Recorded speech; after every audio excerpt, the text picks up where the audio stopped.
স্তন থেকে দুধ পান করে, একবারে কমপক্ষে 1 পোয়া করে দুধ আমরা পান করেছি। সবাই সুবহানাল্লাহ। দিনে যদি 8 বার 1 পোয়া করে হয় তাহলে হয় 2 কেজি। এইবার যদি আপনি 2 কেজি প্রতিদিন হিসাব করেন, 2 থেকে 2.5 বছর যদি আপনি হিসাব করেন তাহলে দেখবেন যে কত মন দুধ আপনি আমি পান করেছি। অথচ নবীজি বলেছেন, তোমরা যদি মায়ের তোমাদের বুকের চামড়া দিয়ে যদি তোমাদের মায়ের জুতা তৈরি করে দাও, তবুও 1 ফোঁটা দুধের ঋণ শোধ হবে না। সুবহানাল্লাহ। বুকের চামড়া দিয়ে যদি মায়ের পায়ের জুতা তৈরি করে দেওয়া হয়, তবুও 1 ফোঁটা দুধের ঋণ আমরা শোধ করতে পারবো না। আর বিজ্ঞান বলছে 50 থেকে 76 মণ দুধ আমরা মায়ের স্তন থেকে পান করেছি। 60 টাকা বা 70 টাকা কেজি যদি 76 মণ দুধের টাকা মাছ হয়, আমরা কেউ দিতে পারবো না। সামান্য ভাতই তো দিতে চাই না, টাকা তো দিতে। শুধু এইটাই নয়, মা ছোট্টবেলা থেকে শুরু করে প্রায় 2 বছর আমাদের যে পায়খানা পরিষ্কার করেছেন, প্রতিদিন 3 বার 4 বার 5 বার আমরা পায়খানা করেছি। মা জননী প্রতিদিন যে পায়খানাগুলো পরিষ্কার করেছেন, মা কোনদিন আমাদের বলে নাই এই যে পায়খানা পরিষ্কার করলাম এতদিন, এর পারিশ্রমিক আমাকে দিয়ে দাও। কেউ দিতে পারবে না। কারণ আমরা যদি কুমারখালী থেকে সুইপার নিয়ে আসি, একটা ল্যাট্রিন পরিষ্কার করতে গেলে 2000, 3000, 5000 টাকা নেবে। আর বাকি না করতে 2 বছর আমাদের পায়খানা পরিষ্কার করেছেন। সবাই সুবহানাল্লাহ। এই মায়ের মনে কষ্ট কি করে দেন? এই জন্য নবীজি বলেছেন, যখন মায়ের সাথে কথা বলবা, বাবার সাথে কথা বলবা, মাথাটা নিচু করে নরম সুরে কথা বলবা। কারণ হচ্ছে আল্লাহর পরেই যার স্থান তিনি হচ্ছেন মা। সকলে সুবহানাল্লাহ। কারণ আল্লাহ রাব্বুল আলামিন আমাদের সৃষ্টিকর্তা, আর মা জননী আমাদের লালন কর্তা। আল্লাহ সৃষ্টি করেছেন, মা আমাদের লালন পালন করেছেন অনেক কষ্ট করে। আমরা যে খিজিস করেছি, একটা সন্তান প্রতিদিন যে খিজি করে, এই খিজি সহ্য করার মতো ক্ষমতা পৃথিবীর কোনো বাবার নেই। আপনি লক্ষ্য করে দেখবেন, রাত 12টার সময় সন্তানের ব্যাগ উঠছে, শুধু কাঁদছে আর কাঁদছে। মা বলছে, বাবা তোমার কি হয়েছে আমার সোনা? মধু তুমি কেন কাঁদছো, কি হয়েছে? বিভিন্ন ভাবে সন্তানকে চুবানোর জন্য অনেক কথা বলে। বাবা তোমার কি পেট ব্যথাচ্ছে, তুমি কি খাওয়া, তোমার কি হয়েছে? সন্তান শুধু কাঁদে আর কাঁদে। মা বারবার বলে, মধু তোমার কি হয়েছে, সোনা তোমার কি হয়েছে? বিভিন্ন ভাবে তাকে তার কান্না বন্ধ করার জন্য কত কৌশল করে। বাবা পাশে শোয়া আছে, মা এত খিদে সহ্য করছে, তাও কিছু বলে না। বাপ শুনতে শুনতে হঠাৎ করে বলে, এই ঠ্যাং ধরে বাইরে ফেলে দে। খিদে সহ্য করছে মা, বাবা শুধু পাশে শুয়ে আছে, তারপর বলছে, এত খিদে করছে, ঠ্যাং ধরে বাইরে ফেলে দে। এই জন্য শুধু এইটাই নয়, আমরা যে 9 মাস 10 দিন মায়ের পেটে থেকে মাকে কষ্ট দিয়েছি, আর আল্লাহ রাব্বুল আলামিন যদি এমন সিস্টেম করতেন, 1 বছরে মা সন্তান গর্ভে ধারণ করবে, আর 1 বছর বাবা সন্তান গর্ভে ধারণ করবে, এই সিস্টেম যদি আল্লাহ চালু করতেন, মা সন্তান হওয়ার সাথে সাথে সমস্ত ব্যথা বেদনা ভুলে যায়। সন্তানের মুখটা দেখার সাথে সাথে মা সব ব্যথা ভুলে যায়, সন্তানকে কোলে তুলে নেয়। আর যদি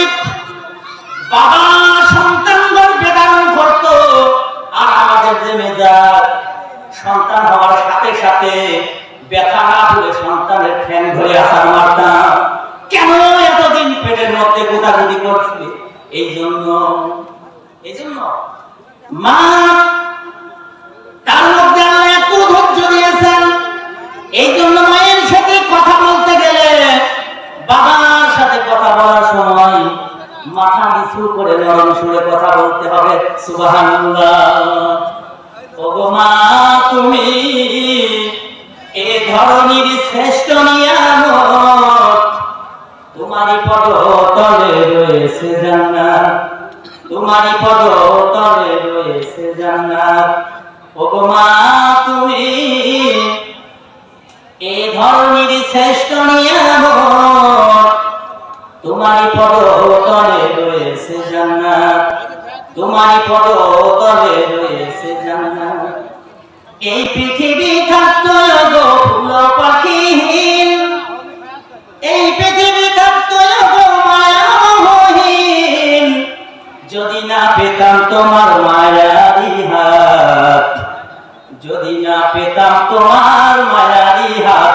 ওগো মা, তুমি এই ধরনের শ্রেষ্ঠ নিয়ামত, তোমারই পদতলে রয়েছে জান্নাত, তোমারই পদতলে রয়েছে জান্নাত। সুবহানাল্লাহ বলেন। মা আমাদের জন্য কি না করেছেন, সন্তানের জ্বর এসেছে, মা সন্তানের মাথায় পানি দেয় আর আল্লাহর কাছে মাফ করে, রব্বুল আলামিন আমার সন্তানের জ্বর ভালো করে দাও। আমি মসজিদে 1 কেজি চাউল আর 1 মোরগ দান করব। এমনটা করে না? অনেক মা এটা করে। যদি এরপর সন্তানের জ্বর ভালো না হয়, মা বলতে থাকে, রব্বুল আলামিন আমার সন্তানকে ভালো করে দাও। ডাক্তার বলেছে কুষ্টিয়ায় হবে না, রাজশাহী নিতে হবে অথবা ঢাকায় নিতে হবে। আল্লাহ তুমি আমার সন্তানকে ভালো করে দাও, বিনিময়ে আমার জীবনটা নিয়ে নাও। মা সন্তানের জন্য নিজের জীবনটাও দিয়ে দিতে চায়। আজকে আমরা সেই মায়ের সাথে খারাপ আচরণ করি কিভাবে? এজন্য সব সময় মায়ের সাথে ভালো আচরণ করতে হবে, কারণ মা বাবা আমাদের জন্য জান্নাত এবং জাহান্নাম। তারা যদি আমাদের প্রতি খুশি থাকে, মা বাবার খেদমতের মধ্য দিয়ে আমাদেরকে জান্নাত ক্রয় করতে হবে। মা বাবার খেদমত করলে আল্লাহ খুশি হয়ে যাবে। এজন্য সবসময় মা বাবার সাথে ভালো আচরণ করতে হবে। সাইদ বিন আবি ওয়াক্কাস রাদিয়াল্লাহু তাআলা আনহু, উনি যখন ইসলাম গ্রহণ করলেন,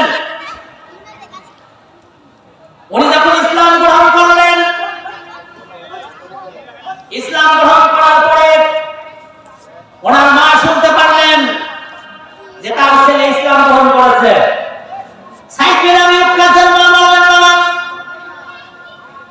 তুমি বুঝতে পারো নাই, মুহাম্মাদের কাছে তারা জাদুতে আটকা পড়ে গেছো, তুমি দিন ত্যাগ করো, মুহাম্মাদের দিন তুমি গ্রহণ করো না। ছেলে বললেন, বাবা তুমি এটা কি বলছো?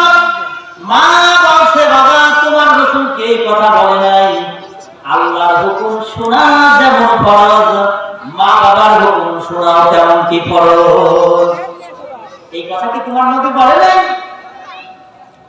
সাইদ বিন আবি ওয়াক্কাস রাদিয়াল্লাহু তাআলা আনহু বললেন, মা গো যদি তুমি এই কথা বলো, আমি আগে আমার নবীর কাছে শুনবো। যদি উনি তাই বলেন, প্রয়োজন হলে দিন ত্যাগ করবো, তার আগে নয়। সাইদ বিন আবি ওয়াক্কাস রাদিয়াল্লাহু তাআলা আনহু নবীর কাছে যে বলছেন, হে আল্লাহর রাসূল, আমার মা বললেন তোমার রাসূল কি বলে নাই আল্লাহর হুকুম শোনা যেমন ফরজ, মা বাবার হুকুম শোনা তেমন কি ফরজ। আমি এখন কি করব? আমার মা বলেছে ইসলাম ত্যাগ করতে, আমি এখন কি করব? আল্লাহ রাসূল তো নিজের থেকে কোনো কথা বলতেন না। উনি চিন্তা করলেন যে হয়তো কিছুক্ষণের মধ্যে আল্লাহর পক্ষ থেকে এই সাইদ বিন আবি ওয়াক্কাসের প্রশ্নের জবাব চলে আসবে। আল্লাহ রাব্বুল আলামিন এই সাহাবীর প্রশ্নের উত্তরে কোরআন কারিমের আয়াত নাযিল করে দিলেন। وَوَصَّيْنَا الْإِنسَانَ بِوَالِدَيْهِ حُسْنًا وَإِنْ جَاهَدَاكَ لِتُشْرِكَ بِمَا لَيْسَ لَكَ بِهِ عِلْمٌ। আল্লাহ রাব্বুল আলামিন সূরাতুল আল-কাহফের একটি আয়াত নাযিল করে দিলেন। আল্লাহ রাব্বুল আলামিন এই আয়াতের মধ্যে বলেন وَوَصَّيْنَا الْإِنسَانَ بِوَالِدَيْهِ حُسْنًا। আমি সমগ্র পৃথিবীর মানুষ মণ্ডলীকে বলেছি তোমরা তোমাদের পিতামাতার সাথে সদাচরণ করবে। আর যদি তোমার পিতামাতা আমি আল্লাহর সাথে কাউকে শরীক করতে বলে যেটা সম্পর্কে তোমার কোনো জ্ঞান নেই, তাহলে ওই পিতামাতার কথা আর মানবে না। আল্লাহর সাথে যদি তোমার পিতামাতা অংশীদার করতে বলে, আল্লাহ বলেছে ইসলাম গ্রহণ করতে, নবী মুহাম্মদ রাসূলুল্লাহ সাল্লাল্লাহু আলাইহি ওয়াসাল্লাম বলেছেন ইসলাম গ্রহণ করতে, আর তোমার মা বলতে ইসলাম ত্যাগ করতে হবে, এটা কি মানা যাবে? অসম্ভব, এটা মানা যাবে না। আল্লাহ বলেছেন ইসলাম গ্রহণ করতে আর মা বলছে ইসলাম ত্যাগ করতে, মায়ের এই হুকুম প্রত্যাখ্যান করাই ফরজ। এই জন্য মা বাবার হুকুম মানতে হবে অতটুকু। আপনি ইসলামী আন্দোলন করছেন, নামাজ পড়া যেমন ফরজ, ইসলামী আন্দোলন করাও তেমনটি ফরজ। এক জায়গায় আল্লাহ বলছেন আকিমুস সালাত, নামাজ কায়েম করো, অন্য জায়গায় আল্লাহ বলছেন আকিমুদ্দিন, দিন প্রতিষ্ঠিত করো। তাহলে আল্লাহ বলছেন দিন কায়েম করার কথা। আল্লাহ বলছেন ইন্নাদ-দীন ইনদাল্লাহিল ইসলাম, আমার নিকট একমাত্র গ্রহণযোগ্য ধর্ম ইসলাম। আল্লাহ ইসলাম গ্রহণ করতে বলছেন আর মা বলছে ইসলাম ত্যাগ করতে। মায়ের এই কথা মানা যাবে না। সাইদ বিন আবি ওয়াক্কাস রাদিয়াল্লাহু তাআলা বললেন, মাগো তুমি যদি আমাকে মারতে মারতে মেরে ফেলো, এরপরে যদি আল্লাহ আমাকে আবার হায়াত দান করেন, আবার যদি মারতে মারতে তুমি আমাকে মেরে ফেলো, আল্লাহ পাক আবার যদি আমাকে হায়াত দান করে, এইভাবে যদি আমি আল্লাহ আমাকে ৭০ বার জীবিত করেন, আর যদি তুমি মারতে মারতে মেরে ফেলো, তারপরও আমি ইসলাম ত্যাগ করতে পারবো না। সকলে বলি সুবহানাল্লাহ। এজন্য মা বাবার কথা মানতে হবে, তাদের সাথে ভালো আচরণ করতে হবে, কিন্তু আল্লাহর বিরুদ্ধে যদি মা বাবা কোনো কথা বলে তাহলে সেটা মানা যাবে না। এজন্য আসুন আমরা সব সময় চেষ্টা করব, শুধু মা বাবাই নয়, যারা বয়োজ্যেষ্ঠ মুরব্বী তাদের সাথেও ভালো আচরণ করতে হবে। কিন্তু আজকের সমাজের ছেলেরা আমরা লক্ষ্য করে দেখতে পাচ্ছি তারা বড়দেরকে শ্রদ্ধা করছে না। অনেক ছোট ছোট শিশুরাও দেখি আমরা বয়োজ্যেষ্ঠ মানুষদের সামনে তারা অবাধে বিড়ি টানছে। আজকে এই বিড়ি খাওয়ানো কিন্তু শিখাচ্ছে তার বাবা। কিভাবে? আপনি বিড়ি খান, আপনার ছেলে তো সিগারেট খাবে, এটাই তো নিয়ম, নাকি বলেন? আপনি যদি এই জিনিস না খান তাহলে আপনার ছেলে এটা খাবে না, কারণ সে জানে আমার বাবা যেটা খাই না আমি এটা কি করে খাই। আবার অনেক সময় সঙ্গের কারণে সঙ্গ দোষে এগুলো হয়ে যাচ্ছে। অথচ আজকে আমরা নিজেদের সন্তানদেরকে আমরা নিয়ন্ত্রণ করতে পারছি না। কেন? দ্বীনি শিক্ষা না দেওয়ার কারণে। এই জন্য আমাদেরকে সন্তানদেরকে দ্বীন শিখাতে হবে, সন্তানদেরকে কোরআন শিখাতে হবে। আর আমরা আজকে এই কোরআনের তাফসীর মাহফিলের আয়োজন করেছি এই জন্যই, এখান থেকে আমরা কোরআন শিখব এবং আমাদের সন্তানদেরকে কোরআনের প্রতি উদ্বুদ্ধ করব, তাদেরকে কোরআন শেখানোর জন্য চেষ্টা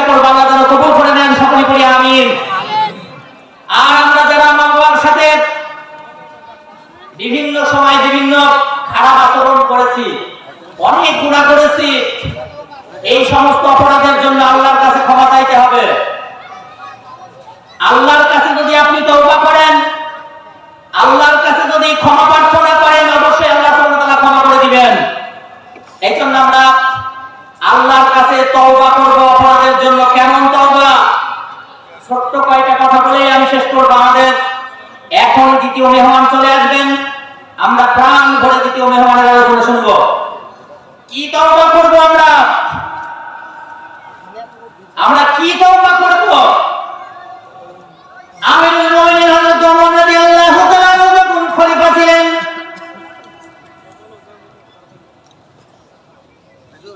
লিল্লাহি তাকবীর, লিল্লাহি তাকবীর, বিশেষ অতিথির আগমন। আলহামদুলিল্লাহ, আমাদের বিশেষ মেহমান চলে আসছেন। অল্প কয়েকটা কথা বলে আমি শেষ করবো। ওমরের কথা যেটা বলছিলাম, ওমর রাদিয়াল্লাহু আনহু উনি যখন খলিফা, এই সময় পার্লামেন্টে বিল পাস ছিল, কেউ যদি মদ পান করে ধরা পড়লে তার মৃত্যুদণ্ড। একজন ব্যক্তি মদ খেতে খেতে রাস্তা দিয়ে আসছে, সরাসরি ওমর রাদিয়াল্লাহুর সামনে পড়ে গেছে। ওই লোকটি মদের বোতল হাতে করে বলছে, আল্লাহ, আজকেই আমার জীবনের শেষ দিন, আমি ওমরের সামনে পড়ে গেছি।